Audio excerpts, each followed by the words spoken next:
बहुत बड़ी खबर सामने आ रही है क्योंकि विदेश मंत्रालय ने बहुत बड़ी वार्निंग दिया है। इस वार्निंग के तहत बताया गया है क्योंकि एक दो नहीं लगभग 90 लाख भारतीयों को वार्निंग दिया गया है।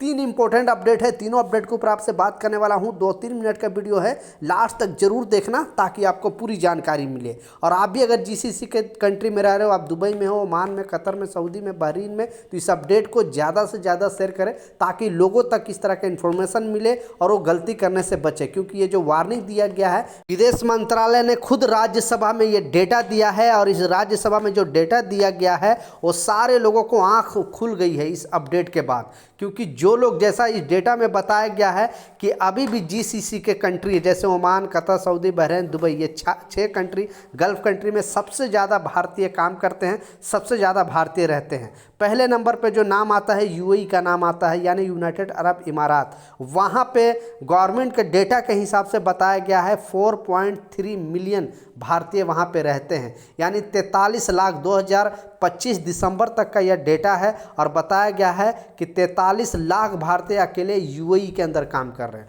उसी तरह सऊदी का जो डेटा बताया गया है 2.6 मिलियन भारतीय वहाँ पे रहते हैं, यानी 26 लाख भारतीय सिर्फ सऊदी में रहते हैं। उसके बाद कुवैत का नाम आता है, 10 लाख वहाँ भी रहते हैं। फिर कतर में लगभग 7 से 8 लाख रहते हैं। उसी तरह ओमान में भी 6-7 लाख रहते हैं। फिर बहरीन में लगभग 3.5 लाख रहते हैं। तो टोटल और भी जैसे जॉर्डन वगैरह, ईरान वगैरह, इराक वगैरह, ये टोटल जो आबादी बताई गई है खाड़ी देश का, वहाँ पे भारतीयों की जो आबादी है लगभग 90 लाख भारतीय वहाँ पे जाकर जॉब करते हैं, काम करते हैं। तो उन लोगों को जो वार्निंग दिया गया है, एक झटके में 24,600 कुछ लोगों को सीधा डिपोर्ट कर दिया गया है, यानी वहाँ से सीधा, विदेश से सीधा इंडिया वापस भेज दिया गया है। इसी का चर्चा जो है राज्यसभा में चल रहा था, राज्यसभा मेंबर द्वारा। तो इसमें बताया गया है, बारीकी से अपडेट को ध्यान से सुनना और लोगों के साथ वीडियो जरूर शेयर कर दे ताकि उन तक इस तरह के इन्फॉर्मेशन मिले। इसमें बताया गया है कि जो भी वहाँ पे कामगार हैं वो कुछ मिस्टेक कर देते हैं, इस वजह से वहाँ की गवर्नमेंट एक्शन लेने पे मजबूर हो जाता है। आपको पता है कि जो वहाँ जाते हैं, जैसे खाड़ी देश में या फिर आप यूरोपियन कंट्री में भी अगर आप काम कर रहे हो, तो जो वहाँ से आप पैसे भेजते हो, आपकी फैमिली तो अच्छा है, यहाँ पे आपकी फैमिली चलती ही चलती है, लेकिन देश को भी इससे बहुत ज़्यादा फ़ायदा होता है, देश को भी बहुत ज़्यादा प्रॉफिट होता है। इसलिए भारतीय जो गवर्नमेंट है चाहती है कि हमारे यहाँ से अदर कंट्री में एनआरआई जाए, क्योंकि आप जो पैसे भेजते हो वहाँ के करेंसी में भेजते हो। आप डॉलर कमा रहे हो, दिरहम कमा रहे हो, रियाल कमा रहे हो, या फिर आप बहरीनी दिनार कमा रहे हो, ओमानी दिनार कमा रहे हो।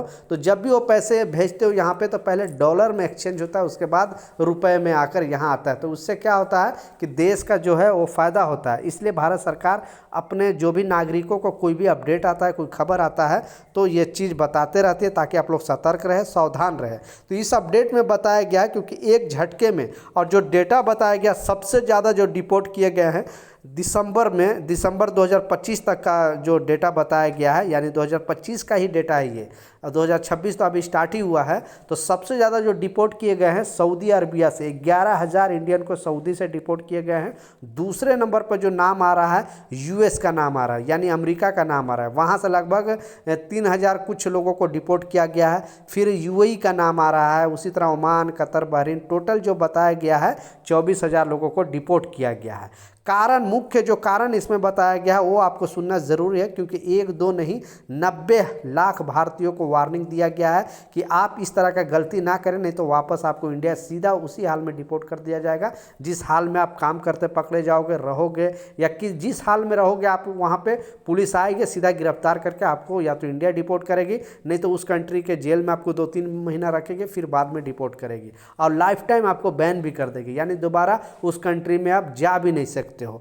उसी तरह जैसे जीसीसी कंट्री, जो 6 country, Oman, Qatar, Saudi, Bahrain, Dubai, ये सारे कंट्री एक रूल भी बना रही है कि अगर किसी एक कंट्री में अगर आप वायलेशन करते हो तो ये 6 कंट्री मिलकर आप पर प्रतिबंध लगा देगा और कभी भी उस कंट्री में दोबारा आप जा नहीं सकते हो। इसलिए इस अपडेट को, इस खबर को ध्यान से सुनना। तो जो डेटा बताया गया, विदेश मंत्रालय ने खुद इसे बताया है कि सबसे ज़्यादा जो वायलेशन लोग कर रहे हैं वो उनका वीज़ा एक्सपायर होने के बाद भी, यानी अगर आपके पास वर्क वीज़ा है, कंपनी से आप आपका वीज़ा कैंसिल हो गया, उसके बावजूद दूसरी कंपनी के खोजने के चक्कर में आप वहाँ पे रह जाते हो और फिर ओवर स्टे आपके ऊपर जुर्माना लगना स्टार्ट हो जाता है। जबकि आपको पता है कि अगर आप जब तक नहीं जुर्माना पे करोगे तब तक आप अपने कंट्री में जा नहीं सकते। जितना दिन रहोगे उतना जुर्माना बढ़ता जाएगा। उसी तरह विजिट वीज़ा में रहने वाले लोग तो बहुत सारे जैसे यूएई में विजिट वीज़ा पे जाते हैं वहाँ पे जॉब की तलाश में, तो उनको जो पहले ग्रेस पीरियड दिया जाता था, यानी विजिट वीज़ा अगर एक्सपायर हो गया उसके बावजूद आपको 10 दिन का टाइम दिया जाता था, लेकिन अब ये टाइम ख़त्म कर दिया गया। तो आपको वीज़ा यानी विजिट वीज़ा एक्सपायर होने से एक दिन पहले ही अपने कंट्री वापस आ जाना है, या तो वो वीज़ा को रिन्यूअल कराने लेना है।